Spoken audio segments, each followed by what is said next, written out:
Hold on to your tentacles. It's Inkopolis news time. Let's unveil the current regular battle stages. Alright. Okay, Mary, what's your favorite strategy here? My strategy is to not give away my strategy. What are they studying in the Kelp Dome anyway? Algebra. And now the current ranked battle stages. Splat-tastic. This would be a rad venue for an outdoor show. That's a pretty good idea, actually. Should throw some killer secret parties down here. Shh! What part about secret do you not understand? Until next time, stay fresh. Hello guys, Career438 here. Welcome to another episode of Splatoon. In the last episode, we defeated DJ Octavio down in Octo Valley. And we saved Captain Cuttlefish and the Great Zapfish as well. Now he's up here on the Inkopolis Tower for the rest of the game. Forever. He's back, and electricity is insured in Inkopolis for as long as he stays there, I guess. We also got some new gear for our troubles that we can use to play online. And in this episode, we're going to start covering the online features in Splatoon, which is pretty awesome. I kind of joked that I would go over them in the first. I would start with online in the first episode, and I lied because I wanted to do story mode first. I thought it would be more fitting, but actually, there are a few things I want to show off in story mode now that we've beaten the game. We can actually go back into Octo Valley and check this out. H3! I've been waiting for you! Thanks to you, peace has returned to Inkopolis! Not that anyone besides me will be thanking you for it, but that's the hero's way. The path we walk is a lonely one. Oh, this guy? This is the DJ Octavio himself! I figured I'd let him rest here for a while. He's been through a lot. I'm gonna get you, Cuttlefish! Isn't he cute? You know, Bucko, that gleam in your eyes is even stronger now. You have my eternal gratitude.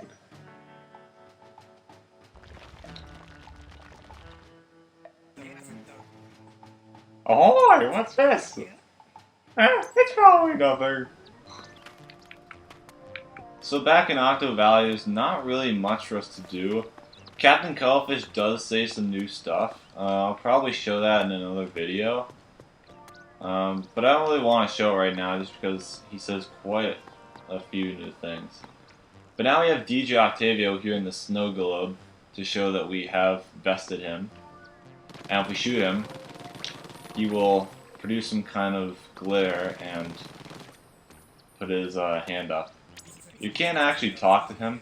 Oh, you can talk to Captain Cuttlefish. We gotta keep this Zapfish fiasco a secret. Wouldn't want to spoil my best selling tale. My best thing, tell all. I didn't get to read all that. Now, if you actually press A in for this thing, the credits will roll again, so you can watch the credits whenever you want now, and you can pretty much hear them whenever.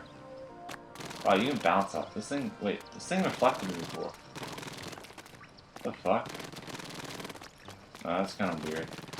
You can also ink the credits, so it'll be a different color. I'm not sure if that changes the credits in any way. It probably doesn't, but yeah. Anyway, we did get another sunken scroll from defeating DJ Octavio, so if we go there, it has another thing for us. And I already mentioned the level last time. But what's interesting is that if you flip through the sunken scrolls, just go back.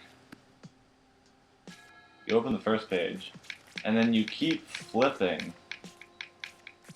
If you note, oh wait, I'll just start this again. So, take note of the little Zapfish thing in the bottom right hand corner of your notes. So if you keep flipping the pages, it turns into Judd. And then when you flip even more, it turns into Sheldon, who's the guy who runs the weapon shop. We haven't met him yet, but we will.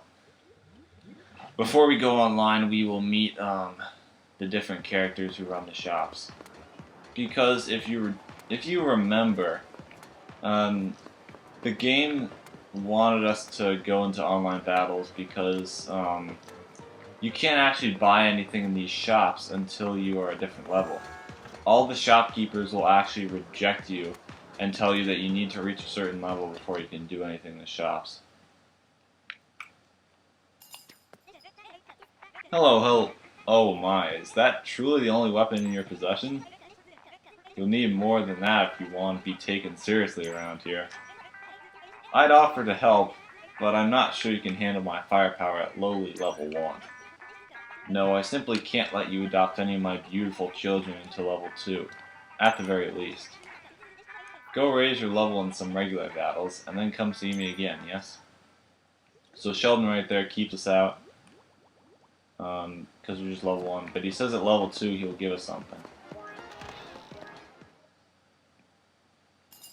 Now if you go into this shop, oh, hello. I'm very sorry, but I'm afraid we have a sort of rule here, you see. We don't sell to people who aren't fresh enough. Once you reach, say, level 4, I should be able to help you. Maybe you could visit the lobby and play some regular battles. That might help you level up. Beat it, loser! Now, I have voices for these characters, but I don't want to use them because they might be cringeworthy. So, I don't want to use them. There are some voices that I'll use in my LPs and some that I won't. It's just a personal preference. Anyway, let's go into this shop. Jelly Fresh. Thank you for... Blah! A fashion crime is in the progress. Moldy customers, moldy. Jalonzo's in the great shop. Level 4 is being required. You are needing more of the fresh for the shopping. Play regular battles in the lobby for the freshness, yes? Then again visiting, please. Jeez, Jalonzo speaks in such broken English. So I didn't actually point out the shop of, the shop owner of the headgear shop. That was Annie and her partner Mo, I guess. I actually don't know in what way Mo is related to Annie. I don't think anyone really does, but yeah, I just wanted to point them out. They both run the shop together, and then the owner of the clothing shop, who we just saw, was Jalonzo. So let's go into the shoe shop here. Yo, Squiddo, good to see you here in Shrimp Kicks. Is what I would be saying if you weren't so unfresh. For realist, dude, do you even battle? You gotta have that level 4 freshness before I can help you. Sorry, them's the rules. You know how to up your level, right? Just go to the lobby and do some regular battles. You got this. So even though we just saved the world, not even Krusty Sean, and that was Krusty Sean, by the way, the shop owner of this place, Shrimp Kicks, as it's called. He will not sell us anything either. None of the shopkeepers will sell you anything until level 4. But if you go back into this lobby, which they told us to avoid earlier in the game, we have this guy. What's happening, mate? Now who are you? Not to be harsh, love, but you're looking right mouldy at the moment. I can't be dealing with blokes below level 4 on the freshness scale. So maybe go do a bit of battle before you come back, yeah? That right there was Spike. We don't know what he does, but not even he will serve us until we're at least level 4. And then we can actually talk to Judd right here. Oh, he's gonna say this now. Yeah, I'm gonna start keeping tabs on how many battles you win. So go stack up some wins and then talk to me for a sweet prize. Yo, whoa pal, you gotta work on that positively clawful level. For reals. Go to the lobby and play some turf war battles to level up. Once you've done that, try visiting the weapon shop. Catch you later. Not even Judd will listen to us because we're level 1. You know, you kind of think we'd get a free pass because we saved Inkopolis, but like Captain Cuttlefish said, no one knows that we actually did this, so... completing story mode doesn't actually get you any free passes into the shops or anything, or, you know, access to anything, you know, early on. It just gives you access to new gear and some weapons. Anyway, let's enter the lobby. Welcome to the lobby. This is the place to be for ink battles. You can raise your level and earn that sweet, sweet cash by battling. A higher level will let you access the freshest gear in the shops and play all new battle modes here in the lobby, so get that level up. If you want to buy weapons and gear, you gotta earn some cash first. So if you want the freshest gear, you gotta battle as much as you can. But enough talk. Let's get you started with a regular battle. As your level increases, don't forget to check the shops in the plaza. Alright, go get them. If you participate in online battles, your game stats may be published in game and online. Probably in reference to Splatnet. So, we have a couple of options here. We have regular battles with friends, private battles, which we'll cover later. Regular battles with friends is basically just regular battle, but you can have friends join. Ranked battle, which you have to be level 10 to access, and then squad battle, which you also have to be level 10 to access just with friends. We'll be covering all these things, but for right now, we only have access to Turf War, so let's actually look at the rules. In a Turf War, teams have 3 minutes to cover the ground with ink. When time runs out, whichever team has inked the most turf will win. So do your best to help claim the most turf for your team. You'll also earn battle points based on how much turf you ink. And if your team wins, a bonus will be added to your score. Battle points increase your level and earn you cash at the end of the match. Splattering the ground with ink will also fill up your special gauge. When the gauge is full, press the right stick to unleash your special weapon. Using your special weapon at the right time can be the key to victory. Okay, cool. Now let's take your skills to the next level by talking about the gamepad. Whenever you're in a battle, check out the gamepad to see the turf map. Using this map to make sure enemies aren't stealing turf behind. Use this map to make sure enemies aren't stealing turf behind your back. You also tap a teammate's icon to super jump to that player's position. Be careful not to super jump right into an enemy ambush though. So make sure to check the turf map before launching into a super jump. If you want to be a winner, you gotta learn to use the gamepad like a champ. Alright, so just a little quick explanation on the rules right there. So I'm sure everyone just wants me to get into this, and they're probably just screaming at their TV screens. So let's just jump into a match right here. And we are going to start playing some Turf War. So, like it said in the beginning, alright, in the rules, Turf War is basically just a game mode where you want to ink as much turf as possible within the 3-minute time period. So, yeah, that's kind of it. But there's kind of a lot of depth to it. There are a lot of strategies because, you know, this is a multiplayer game. So, oh dude, there's a Gaia in here? Sweet. That's kind of funny, actually. Fierce Knight or Dragon Champion? Okay, anyway. So yeah, let's get started. Oh, we're starting off with Gulpton. We've actually seen all these maps before in the story mode, which is thankfully fitting.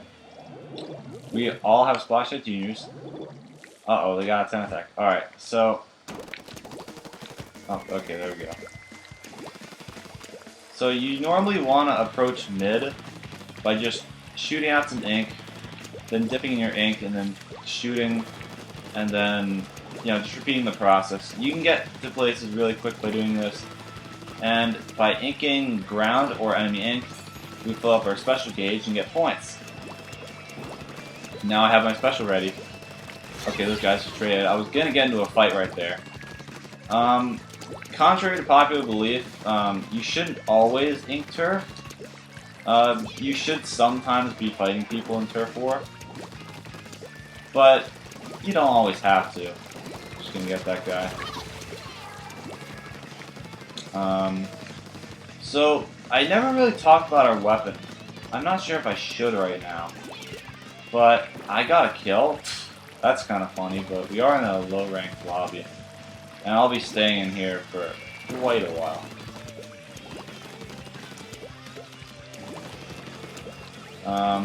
Now we can actually go over to their side and ink some more turf.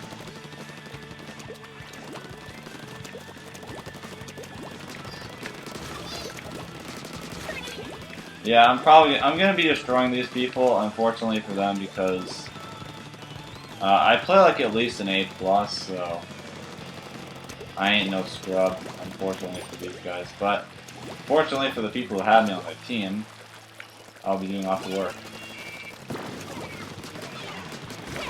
Now, if anyone tries to battle me, or if I ever feel like I need to, I can use my special up top of the screen and use something called the Bubbler. Oh, I mean, you guys already know what the Bubbler does. It's invincibility. It's an invincibility special.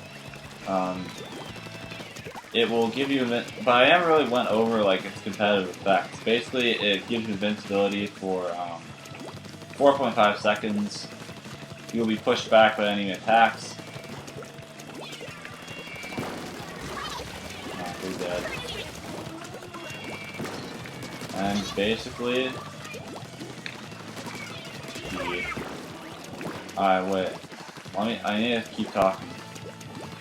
Basically, yeah. It will just give you invincibility for 4 to 5 seconds. It takes 180 points to charge. Unless you have Dust Charge up. I will be getting more into gear abilities later. Like, I have some ones that none of these other guys have. Well, I mean, the one guy with that Tactic Splash Shot actually has some different gear, but that's because he's at least level 4. And I didn't even need to use my bubble. You don't get anything for saving your special until the end, like, you don't get anything extra. But I just never had to use it there because I kind of just wrecked everyone. And we just destroyed right there. At the end of the game, you are ranked based on how many points you have. I went 10-0, as you can see.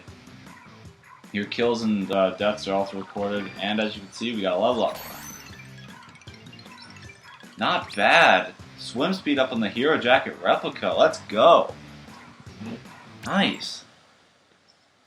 If you win a game of Turf War, you will get 1,000 extra points for winning the game. This used to only be a 300-point boost, or a 300-point bonus, but as of due to reasons, it is now a 1,000-point boost. So yeah. So we're gonna get another game here. And what else can I talk about right now? I didn't really go much into strategies. Kind of showed you guys how to like approach, you know, the middle of an area. The reason you want to go to the middle of an area in Turf War is because, or really just in any stage, because that's usually where the objective is going to be. And and for Turf War, in general, most of the inkable turf will be there. So it's usually a good idea to go to mid as fast as possible. Depending on what you're using. Right now we only have a shooter weapon. So we can't do, I mean, like, if we're using like a charger or something, we wouldn't necessarily want to go right into mid. Depending on your weapon, you will or won't want to go into mid, and we'll get into how, you know, you can kind of distinguish that later, I guess. Because right now we only have a Splash at Junior. We can actually go back to the shop and get another weapon, but don't because there are a lot of high-level players in this game that are probably better than you. Maybe if you're not that good at this game at the moment. And you will probably won't have fun. This is actually one of my favorite songs. So we're just gonna go over here, and just inking turf at like the end of our kind of line that we have here, and then we're just like dipping in the ink that we made, and then we're swimming in it. That's what I talked about before. Now I didn't talk about the gun that we have at all. This is the Splattershot Junior that we have, and that guy also has it too. It's the first weapon that you get in the game.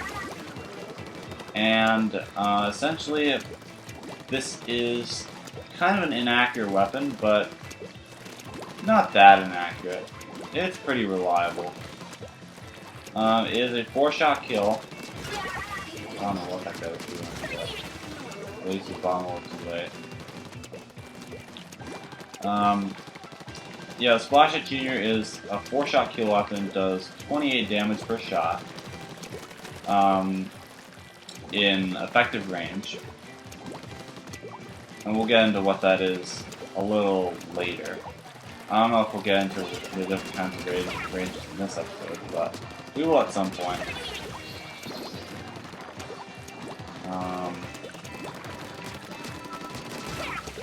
See, don't do what that guy's doing. You usually don't want to ink the ground directly like this. You usually just want to hold out your gun, or hold out your you usually want to hold your weapon up like this, because that way you ink a lot more turf. In some situations you do, like right here. You can get some turf by doing that. But Splattershot Junior has flat bombs, which we've seen before. I actually just died there. I could use bubbler, dang it. That's alright, but still. No, actually we'll super jump right here. If you tap on one of your allies or their squid representations on the gamepad map, you can jump to an opponent. You don't always want to do this, and it shouldn't be your main method of getting back into the game all the time. It can be effective, but you have to know when and when not to do it. Because you don't want to jump to an ally who just died, and then you don't want to jump to an ally that just got defeated, and then jump to him only to have yourself die, because it doesn't look good. So Splattershot Junior has splat bombs, which it can use to zone people out, and sometimes get kills. Not always, but you can sometimes get them. And it also has Bubbler as its special weapon, and we talked about Bubbler. As for splat bombs, they take 70% of your ink to use, and we already know what they do, so I don't really need to explain. 14 and 1. It's like a ranked score. Got to level 3. So this is good because, like, I'll be leveling up relatively quickly, because it's usually hard to, well, not hard, but it takes a while to get to level 10, which is the level that we want to get to, because we'll have access to ranked battles if we do. I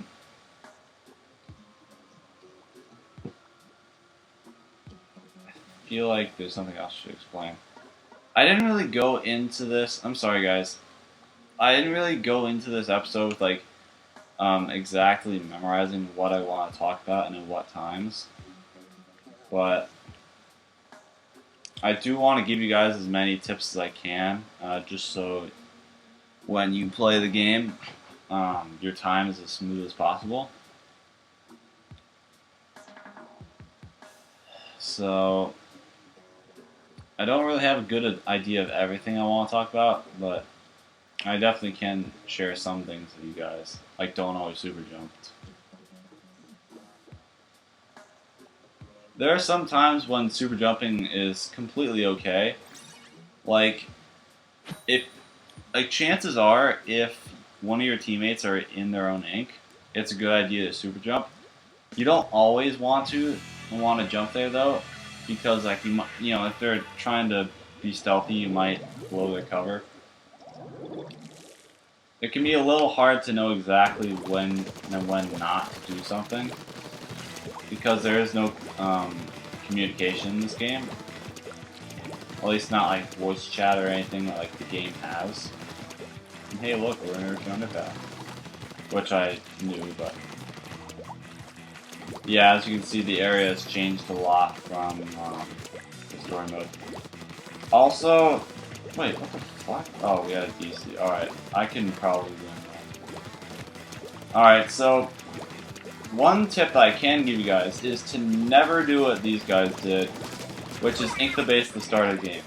You want to always be going to mid at the start. No, not happening. Bubble War? Nope. Okay.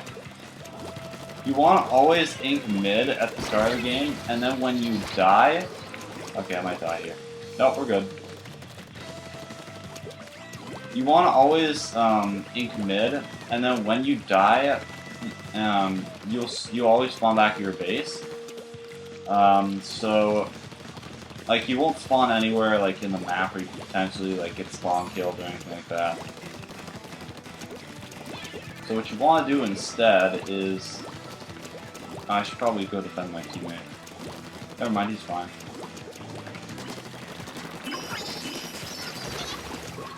I wasn't hitting that guy. Yeah, like when you die, you can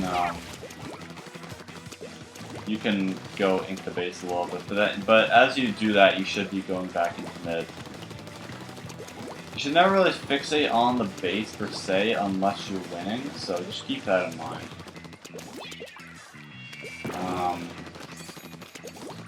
Yeah.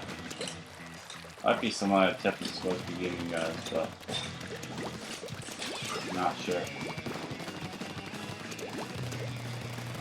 There's some guys over here. Also, you should never really stand in one place. That's another thing that you don't want to do in this game. You should always pretty much be on the move. Because also, if you stand in one place, you're more susceptible to being shot. I mean, some weapons have to stand in one place, and this is understandable, but if you're like using a shooter or something, you don't just want to stand in one area, because it can put you at a disadvantage.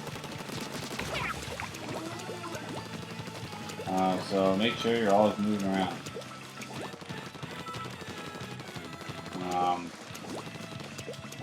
If I can tell you guys that much. We can actually kind of ink their base right here.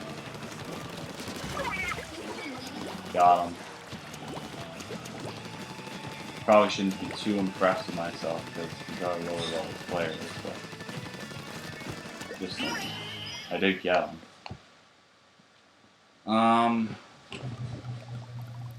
Should we talk about anything else?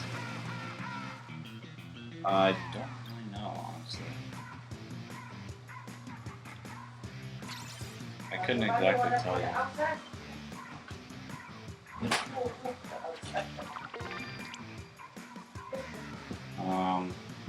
I don't really know.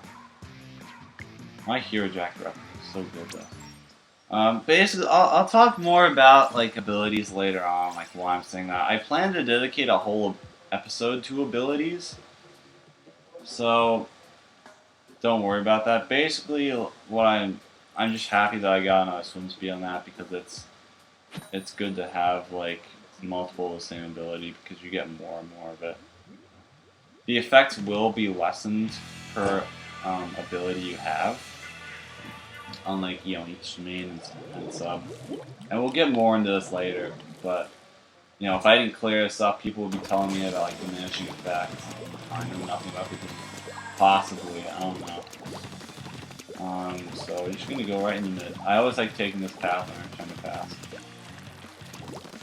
We're just going straight in the mid. And we can charge this buzzer really quickly.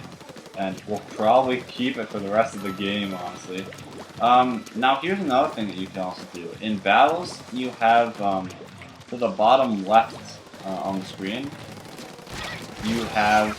I just got killed there, I don't know how that happened, but... I think I taught Mom the ways. Okay, I don't know. Alright, I'm gonna jump to Ezra right here.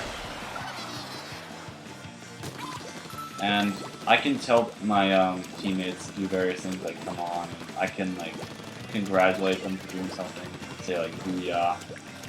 And to do this, I just have to press up on the D-pad, up or down on the D-pad. Up says come on, down says booyah. So yeah. So that's another thing. Also in Turf War, walls do not count towards the score at the end of the game. So you don't really want to spend time inking the walls. It doesn't do anything. You can ink the walls, and there is reason to do so. But it's not the best idea to just like go for inking walls. Like I shouldn't just do this unless I want to swim up the whole wall. Because inking the walls does give you access to more of the area, so it is a good idea to do it. You just shouldn't spend like a bunch of time doing it. There are moments when inking the walls can save you, like if someone has an Inkzuka, hiding on walls can really save you from Inkzuka. Those Inkzukas don't hit boxes, but yeah.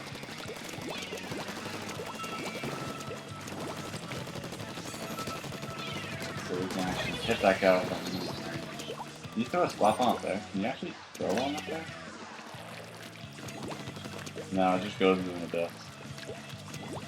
Right in there. That's where I threw it. One way, I guess. So, what you can actually do in a turf is you can. I thought that guy bubbled for a second, but he didn't. You can actually box people in if you have enough control of the map and you get enough kills.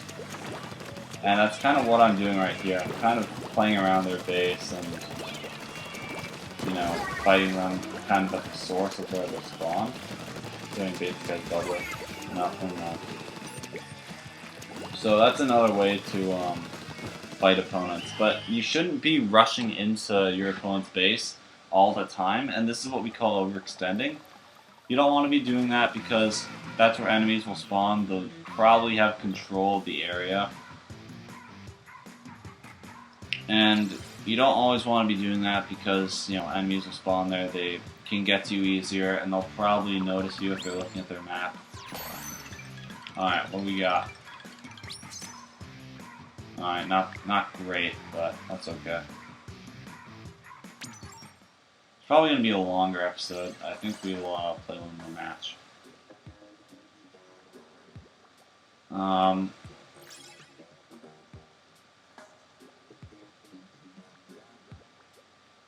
don't really know what else to talk about right now. What was I going to talk about? I don't know. I'm almost level 5 though. Alright, we're going to get to ranked battles in no time. Maybe, I don't know. I definitely could.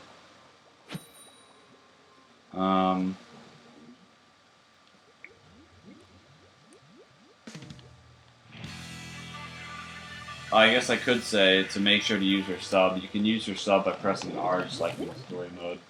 Every weapon pretty much has a different sub. I mean, some weapons will repeat subs because there are only 10 in the game. But yeah, make sure you use your sub because it does help you. And a lot of people, when they're beginners, do forget that they have subs, and they get screwed because they don't know that their weapons have a this guy's kind of staying still. That's the homie Ezra from before. Alright, so you are not. What's actually interesting is that I knew that guy had a special. He didn't use it, but I knew he had it. And the thing about Splatoon is you are not completely left in the dark as to whether or not your opponents have their specials. This could be seen. Ah, I got rolled over. I wasn't expecting that. They were closer than I thought. This can actually be figured out if you see their head glowing or if you see their head sparking, because that means you have your special. So if I just see like that person's head is glowing, and they're doing kind of like a stance, that means that they have their special and they can use it whenever necessary.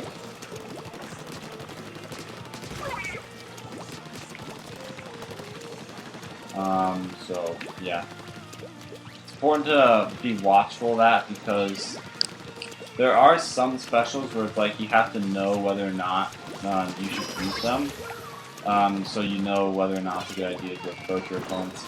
And that's another thing I want to talk about. It's not always the best idea to approach your opponents head on. In fact, I would pretty much disagree to this for at least a few weapons. Or when you fight some weapons, because some weapons just outrange you to the point where you can't hit them all the time, and they can just stand at a range far away from you and just kind of shoot you down. So we can go for a thing called the flank. It's not really the flank, but it's just a thing called flanking that you can do, and it's basically done when you have the enemy's attention directed away from you. Like, if they are not paying attention and they're fixated on something else. I got one shot there, but that's okay. I was too close anyway. Yeah, if you get too close... No, wait, what am I saying? No. I'm not talking about rolls right now. We're talking about flanking. If the enemies are focused on something else, then you can take another route to the enemies and basically hit them from behind. I also did not expect to get splatted there. But, yeah, you can expect... Fuck, why? I keep going off track. If you attack the enemies from a different angle and, like, kind of go through a certain part of the map and then to an area where, like, they wouldn't see you going to, you can shoot them without them having any range advantage over you because chances are they won't really notice you. So you can attack them at that point.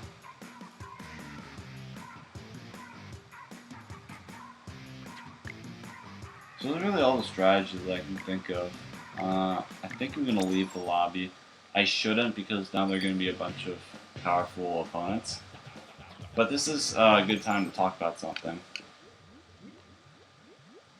We'll probably just show some other stuff and then wrap this episode up.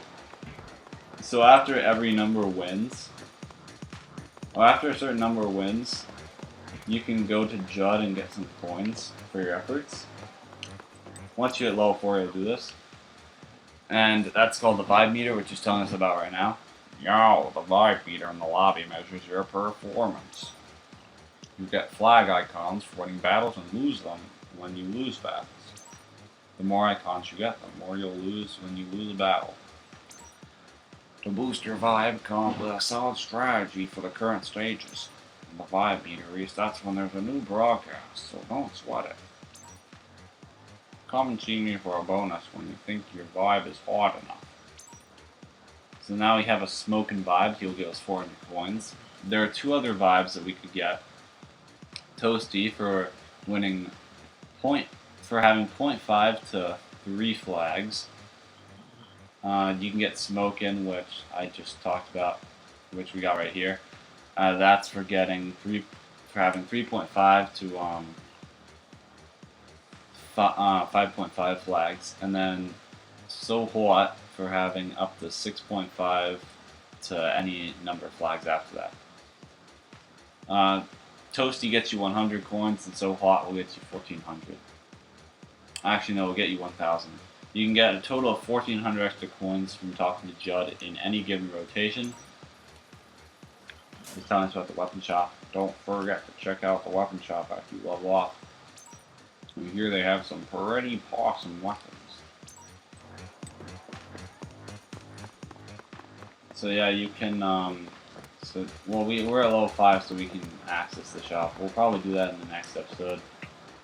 And then we'll maybe play some Turf War matches where we'll find some more intense opponents. And I might switch out my gear depending on what's in the shops. But we got some pretty decent gear right now.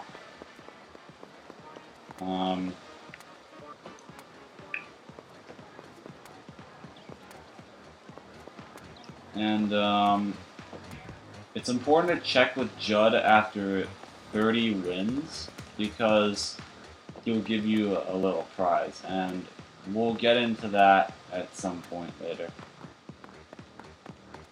Alright, fine, I'll just tell you guys. He gives you a Super Sea Snail, but we'll get into its effects later. Because, I mean, we can't use any right now because you don't have any, but we'll see it in a second. Now, I didn't mention this, but there are different squids, or technically inklings, across the lobby, and you can do more than just check out their clothing. If you're connected to the internet, you can also see Miiverse posts from inklings, because these are actually all real players. And directly after a game, you also have the people that you just fought in the lobby. So, like, we can check out these people's gear.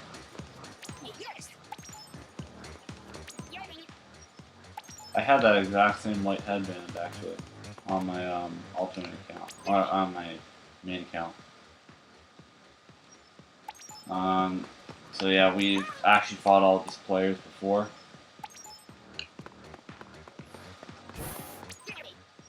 And if we actually go into the lobby or anywhere else and then exit wherever we are, they'll actually be around the plaza. So they won't be gone. These players won't be gone until you enter another game. So like this is Ezra, who was using an ink brush in the game we just played. So he and the other players that we fought against will also be here. So yeah.